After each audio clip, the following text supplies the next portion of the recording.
Gdje nas ima? To blizu Crkvenice. Da. Jesi našao koju stranku tamo, turistsku?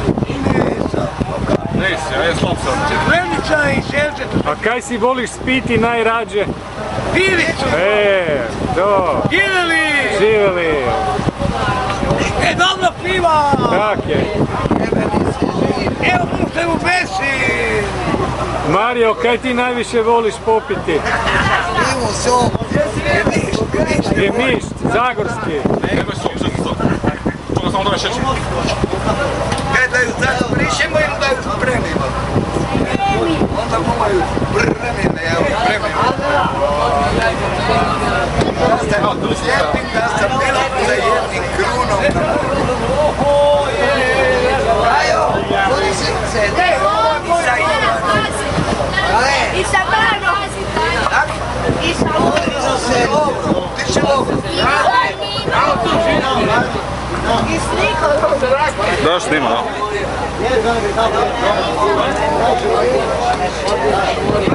Kako se ti zoveš?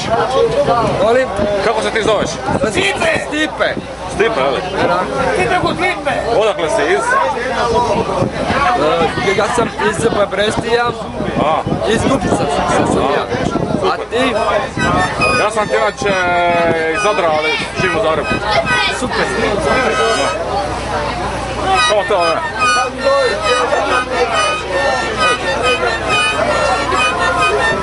Daš mu malo pivica i svira ko Bog, vidi.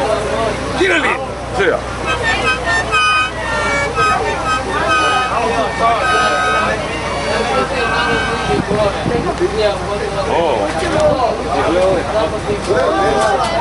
Snima nešto.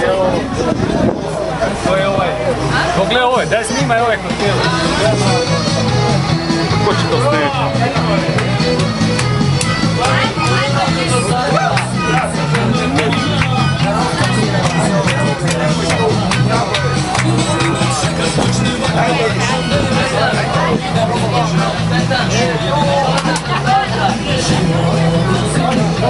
Thank you.